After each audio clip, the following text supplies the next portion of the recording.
Hello and welcome to What's Mili Making, a knitting podcast where I talk about the things I want to knit, I have knit, and I am knitting. Because this is my first episode, I'm going to follow a fairly traditional format, starting off with finished objects, moving on to whips or works in progress, and then finally talking about acquisitions / future knitting plans. If I can't figure it out, I will try to put in timestamps for all that stuff. And then in the description box, I will include links and information on like the pattern name, designer, and I think the easiest way is just to link my Ravelry project pages because you should have like all the yarn, color, needle sizes, etc. And I guess I'll also include a link to my knitting Instagram account, which should be the same name. I haven't actually made this YouTube channel yet, but I'm assuming it's also going to be called What's Mili Making, which is the name of my Instagram account. Without further ado, let's move into finished objects. Both of my finished objects for this month are gift knits. I guess I will start off with the sweater. And if you see me looking down, I took some notes just so I can remember all the important information that I wanted to mention. My first finished object is the Twinkle Sweater by Midori Hirose. This is a DK weight sweater knit at a 19 stitch gauge with 4mm needles. I personally could not hit that gauge with DK weight and 4mm needles. I did try sizing up to 5mm needles, but fabric was just too gapey and you could see the floats of my Colorwork at that gauge. So I followed the directions for a size M2, and then my finished garment size is similar to the size small. So this sweater has a circular yoke construction with the Colorwork, and then afterwards you move in and you do some raglan increases.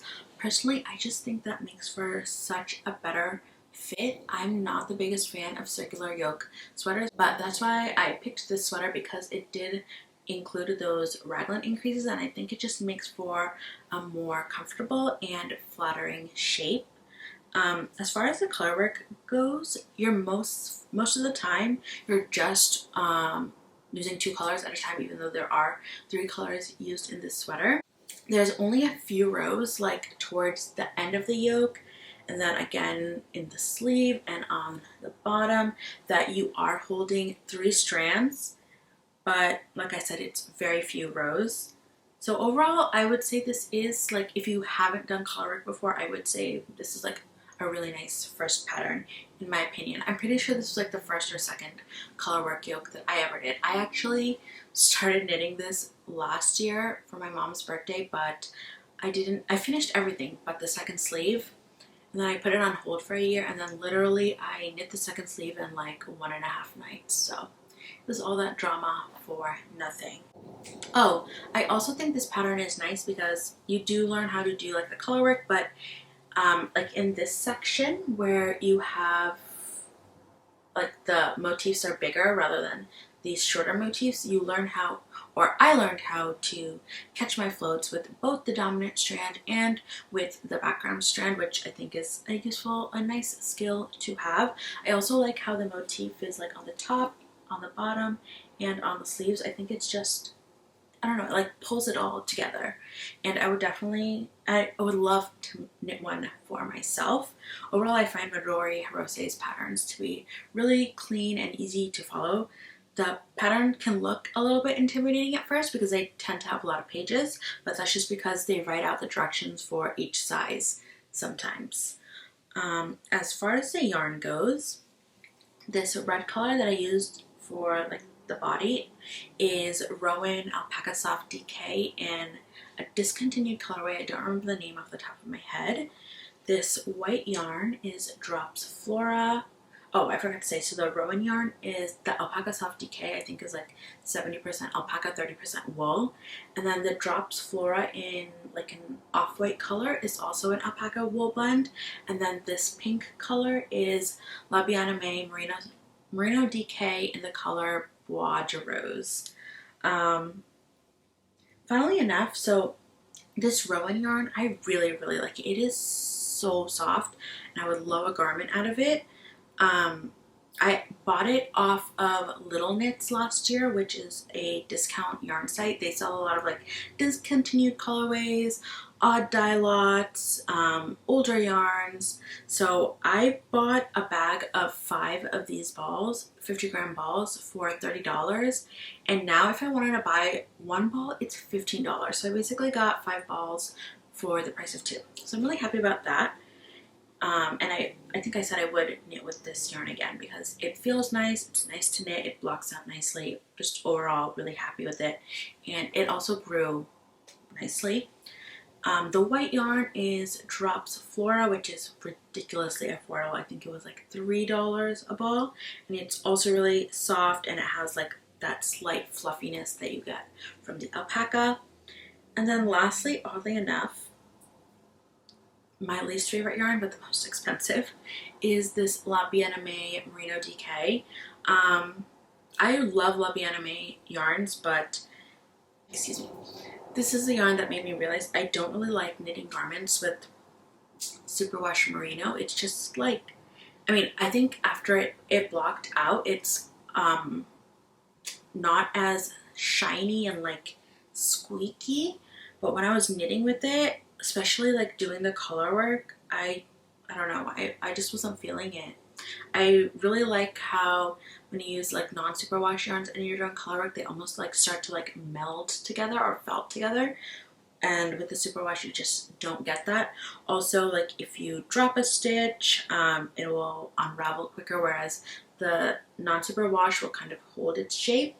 I will say I do think it's a really nice yarn for a gift knit because it's super soft, especially I feel like for a lot of people the neck and chest area tends to be a little bit more sensitive.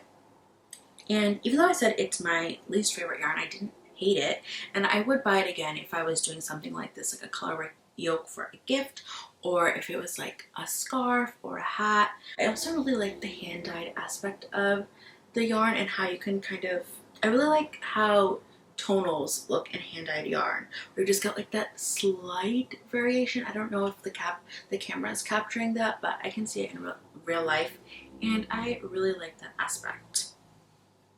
So 1 year in the making, but now my mom will finally be able to wear it this fall and winter. My second gift knit is looking a little sad because it's been sitting scrunched up in a bag for some time. It is the Oslo hat by Petite Knit.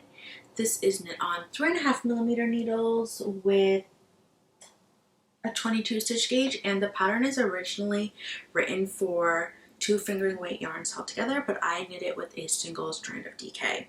So this pattern is really popular on Ravelry. There's like more than 13,000 project pages. However, I feel like it's the least clear petite knit pattern that I've made. And overall, I feel like her patterns are really clear and easy to follow. But this one has a major error in it in the way that the crown decreases are written. So just quickly, the way that this is constructed is you start from the bottom, you do this kind of like reverse stockinette ridge kind of thing, and then you work up and you do the crown decreases. And the way that the decreases are written out, I'm pretty sure like one of the decreases is missing, which if you don't know how to knit a hat or you don't read the Ravelry project pages, that can be kind of confusing. And this pattern has been out for several years, and like I said, it's so popular. I'm just kind of surprised that the pattern hasn't been updated to fix that. Pretty easy, but major error. Aside from that, I really like this pattern.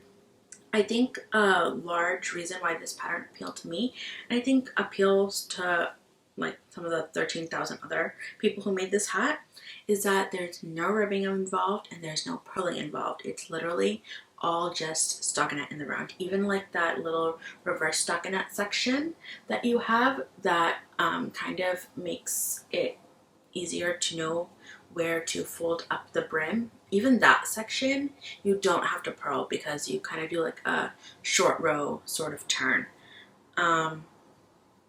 Yeah, so I did really like the construction of the hat, and I would knit one for myself. This is a men's size large.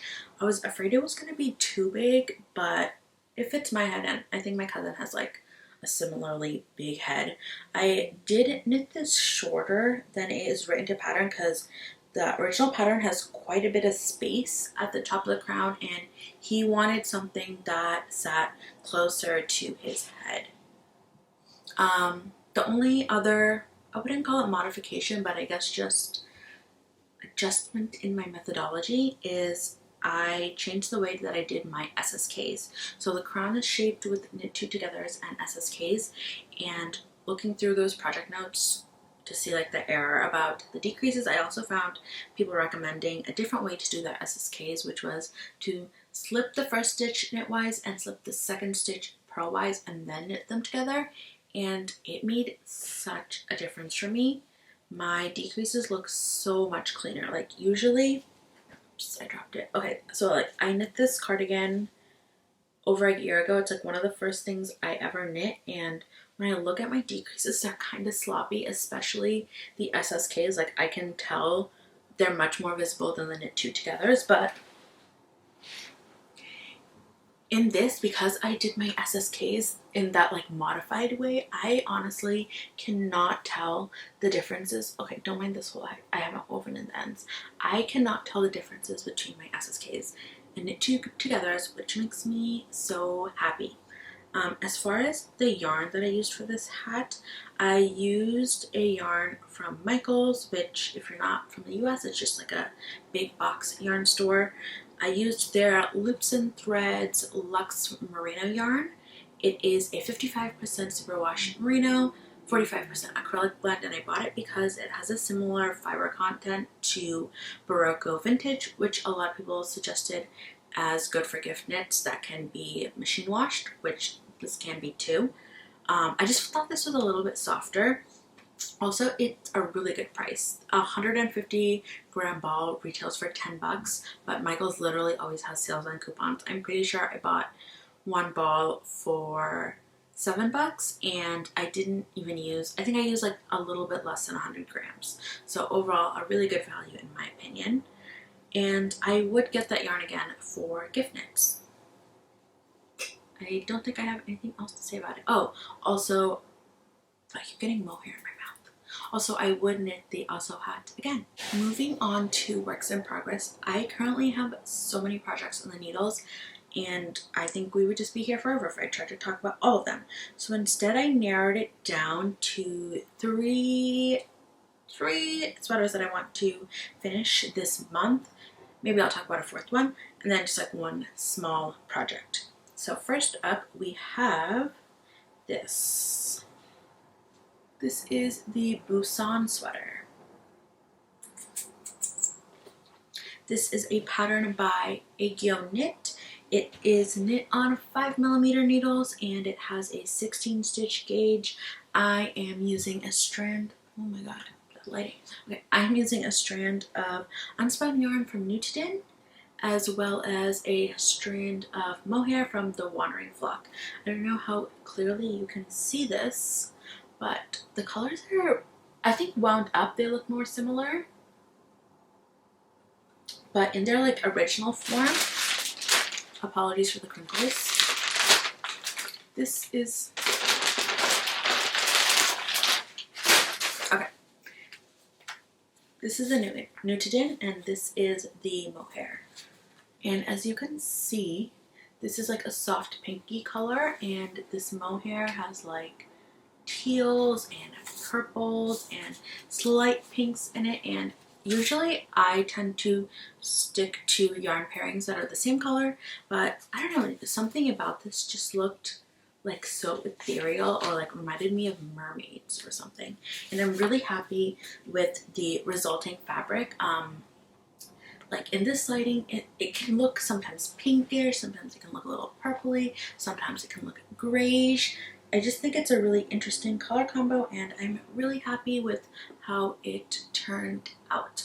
Also, because I am knitting this with unspun yarn, it is really, really lightweight. I weighed my yarn yesterday, so I knit the entire stockinette portion of the first sleeve, and I'm like halfway through the second sleeve, and I'm not sure how long I'm gonna make it, but I'm still on my second ball of mohair, and I've used only about 150 grams of the unspun yarn so far.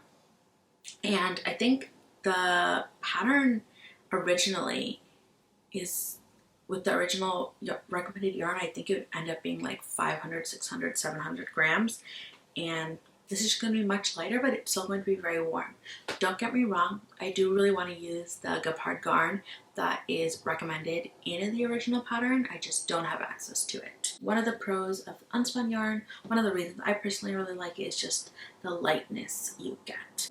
As for the actual pattern, so this, as you can probably see, is a raglan construction, and then it has a big cable motif going down the center. The raglans are pearl stitches, and I really like that detail as well. One thing I did do, I find a lot of the times when I'm doing pearls, like a single pearl stitch in between, when I'm switching between knits and pearls and it's not like a ribbing, sometimes there can be like this huge gap that comes from the pearl stitch. So what I do is I wrap the yarn the wrong way, if that makes sense, and that uses up less yarn and it just tightens up the stitch, and I think it looks cleaner. Another thing I really like about this pattern is how the pearl stitch detail continues up the sleeve or down the sleeve. It's like, if I'm wearing it, this motif will be on your underarm, but if you look at the pattern page, when you're wearing it, it is still visible. I don't know, I just really like little details like that. That does mean that the way that you do the decreases is changed, because usually I feel like with sleeves you do the decreases up the center, whereas with this one, because if you did that, the lines would the pearl stitches kind of converge. Instead you do the decreases kind of like around those stitches, and I did do a minor modification. The pattern says to do both the decreases knit two together, but I did one side knit two together and one side SSK, just so the decreases are kind of facing the pearl stitches and there was symmetry on both sides. Not that you can really see it in this yarn, but I don't know, for my peace of mind. I think it is a very easy pattern to follow. If you've knit a raglan sweater but you've never knit cables, like, go ahead with this. One thing I will say is the short rows on this pattern are written at the bottom of the yoke, and this is the kind of pattern, like when I'm knitting a raglan and like a simple cable motif, I'm not really paying close attention to the instructions, because it's like, okay, I've set up the raglan stitches, I'm just gonna do the raglan until I hit the stitch count and then do the body. So, and I'm used to doing my short row shaping at the top of the yoke, so I completely missed out on the bottom of the yoke raglan shaping, and then by the time I realized, I was like, I'm not ripping it out. I tried it on, and I think because this cable pattern kind of tightens it up anyways, as you can see, the back neck is already kind of higher than the front neck, so it doesn't bother me when I'm trying it on, but we'll see when it's blocked. I think it'll be fine. And then another detail they have included is short row shaping to lengthen the bottom back of the sweater versus the front back of the sweater, but I think I'm also going to skip out on that shaping because I just want this kind of like boxy. Yeah. I'm hoping to finish this maybe this weekend, but I don't know if I'm being overly ambitious with that. Okay, my second whip, oh, the sun is gonna bother me. Move back a little. Hopefully that's okay. My second whip is another pattern by Aegyo Knits, and this one is knit on 6mm needles, but let me check the gauge. This also has a 16 stitch gauge, but that's because, as you can probably see, this is cabled all over. And while that sweater was really, really easy to make, I definitely think this one is slightly more difficult. On the Ravelry project, on the Ravelry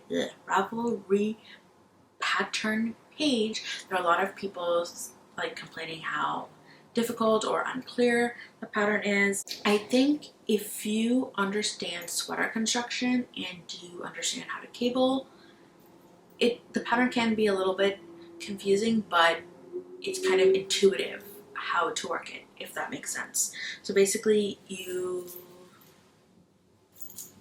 You start the first sleeve and then you work down and you cast on the body, then you work across, you do some neckline shaping, you work across, and then you cast off stitches and you do the second sleeve. So it's not like the usual bottom up or top down construction. It's side to side instead, and you end up having to seam the body stitches. And even though it is a lot of cables, if you're familiar with cables, or even if you're not familiar with cables, I feel like the repeats get easily memorizable. Like, I would say by the time I was like maybe this much into the first sleeve, I haven't looked at the cable charts since then. Also, when I first bought the pattern, the way that the cable charts were written out was a bit confusing because they didn't use like the standard annotations, but since then they have updated the pattern with cable charts that use a standard annotation. Oddly enough, I kind of feel like the updated pattern is slightly more confusing because it includes more information, and the information was confusing me, whereas when it had less information, I just kind of assumed like this is how I would make a sweater, so this is how I'm interpreting it. But I don't know, that's just me. So this has been on the needles for so long, but this week I bought a last minute ticket to Rhinebeck, and then I was thinking, what can I wear there? And I feel like this would be such a good Rhinebeck sweater. The thing is, I have to finish the second sleeve, I have to block it before I seam it, and then I have to do all the body ribbing, and at this point I have about a week. So we'll see if that happens. If it doesn't, I'm not going to cry about it. I'll just wear another sweater that I've made. But the goal is to finish this by then. Oh, and then the yarn that I'm using. The yarn that I'm using is a Noro yarn. I'm actually kind of surprised that this is the first Noro yarn I'm talking about, because I feel like I'm always knitting with Noro yarn. This is Noro Haumui. It is an Aran / bulky-ish weight yarn, and what I initially really liked about this yarn is that the colors are just like the natural colors of the sheep, but then it has like the interesting single ply felted, like kind of thick thin texture that you get with a lot of Noro yarns. So if you love the texture of Noro but you have a more neutral palette, I feel like this is a really good yarn option for you. Color number 4. They don't have the name on the label, but I'm pretty sure it is Mackenzie Basin. So you might be thinking, why would you knit an all-over cabled sweater with a single ply yarn? The answer is I kind of really like the softness that you get with using that single ply yarn with the cables. Also, even though this is single ply, when you pull it apart, just take my word for it. When you pull apart the strands, which I did because I wanted to split slice some of the ends, you can see that there's actually 2 plies, and they've kind of been felted together. And yeah, that's the yarn. I'm really, really, really excited for this sweater. But I'm assuming it will lose a lot of that width when I block out the cables, because they will grow this way. Hopefully this will be done by Rhinebeck / next episode. And then when I was talking about whips, I said I would do 3 or 4 whips I would share. So since I mentioned it, let's talk about it. This is the Tessellated Pullover by Andrea Mowry, which is her pattern for Rhinebeck this year. And I cast this on all the way back in July, and I looked at my notes. I literally knit this entire body in 5 days, and then the yoke has just been taking me like 3 months because it's got to the point where it's just like not enjoyable anymore because of the yarn management. So this is knit, the pattern is written for 3.5mm needles, but I did size up to 3.75mm needles, and it has a 27 stitch gauge, and it is colorwork. However, it is mosaic knitting, so you're only ever working with 1 strand at a time. So even though there's 3 colors all throughout the sweater, you're only actively knitting with 1 strand at a time. The good thing is you don't have to, if you're like intimidated by 2-handed colorwork or colorwork in general, that's good because it's literally just like knitting and slipping stitches. The bad thing is I feel like it takes longer because you're kind of knitting 2 rows for every like 1 row of length that you're getting. I love the yarns that I used for this. I was really happy that I was able to use all yarns from Stash for this project. See, this yarn management is why this is not an enjoyable knit for me at this point, because they just like constantly get tangled up and oof, it's just a headache. Okay, my main color is Pearl Soho Good Wool in this like, this lighting is bothering me. I'm sorry if I keep repeating myself. Okay, this yarn is Pearl Soho Good Wool. I keep saying Good Wool in like the natural color. And this is sold as like a heavy DK light worsted, and I don't understand how. I would say this is like a sport weight. It's so thin. This is actually, I unraveled a sweater I knit last year with this because I loved that sweater, but I just wasn't wearing it because the fabric was so thin and see-through. So I would not buy this for any more DK or worsted weight projects, but I would buy it for sport weight projects. It's like a nice non-super washable, and you get a lot of yardage. I think it's like 300 something yards for 100 grams.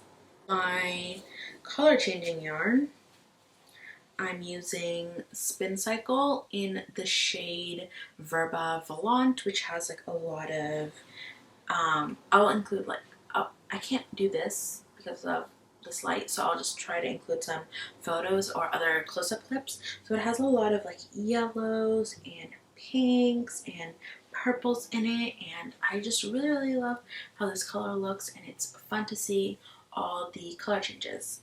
And then the pink in the sweater is the Moondrake Fua Fua in the shade Pink Flamingo or just Flamingo. I'm obsessed with this yarn. It is so freaking soft and luxurious, and I bought a sweater quantity of it back in February at VKL. I did break into this one ball for this project, but I still have like 1,000 yards left, so I should be able to make something with that.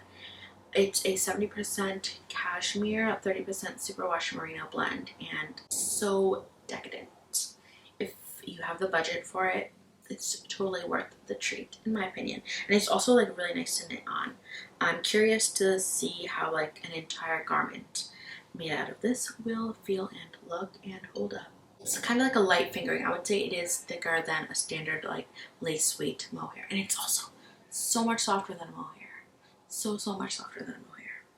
And she also has beautiful colors. I love Moondrake's colors. Like the way that they make colors is just chef's kiss. And I think that's 3 whips. I have one more whip to mention. My last whip is the Clay Sweater by Ozetta. This is a test knit. It is knit on 5mm needles, and the gauge, I want to say it has an 18 stitch gauge. So the recommended yarn is sold as a, yes, 18 stitch. The recommended yarn is sold as a DK weight yarn, but I'm pretty sure it's one of those yarns that's kind of like a gauge shifter, because if I tried using like a DK weight merino, I don't think I could hit that gauge on 5mm needles. It would just be too loose for me. So I am knitting this with worsted weight yarns. The white color is Philippolana Peruvian Highland Wool, and then all these colorful stripes are just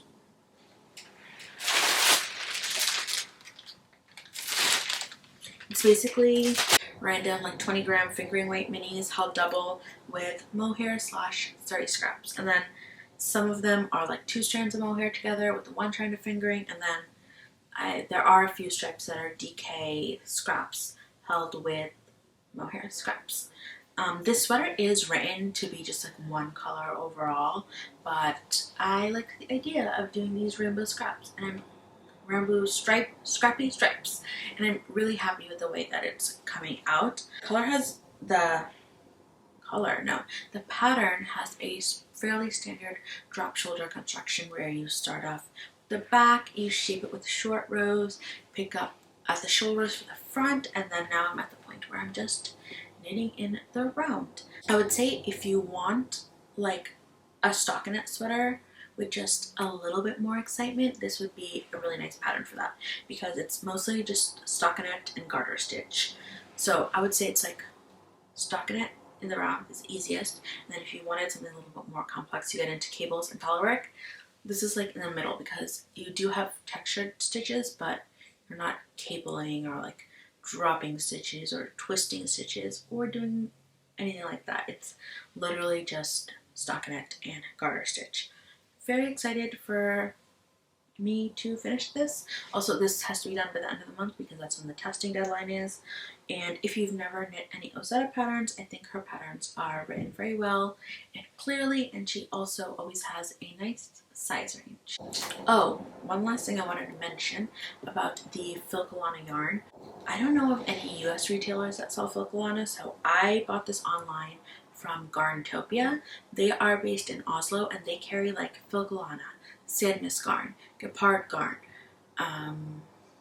like all those major Norwegian yarn brands, and they do ship internationally. So the shipping, I want to say, is like $20 flat rate. So if you're buying like a large quantity of yarn, I think it's absolutely worth it, especially because the prices for even like the yarns that they do sell in the US, like the Sandnes Garn type is literally like 50% of the price that it is sold at in the US. So if you are able to like plan your purchase to make a larger purchase or like purchase with other people, I think it's absolutely worth it to purchase from them. And also the shipping is so fast. I think I ordered the last time I ordered on like a Monday and my yarn was here on a Wednesday, which to me is just mind-blowing. That is it. Oh no, I'm just gonna mention my fourth project because I think it's downstairs. It is a Sophie scarf-ish. I didn't buy the Sophie scarf pattern, but I went down to Miami at the start of this month and I just needed like a small project I could bring with me that I didn't have to think about. So I found a pattern that was similar to this Sophie scarf on Ravelry that I'll include the name like either on the screen, or I'll include it on the screen and in the description box below. But it's basically like a free garter stitch scarf. In that pattern, the increases are like every 4 rows. If you want to do the Sophie scarf, I'm pretty sure it's just like every 10 rows. And I'm knitting mine in a worsted weight 100% cashmere.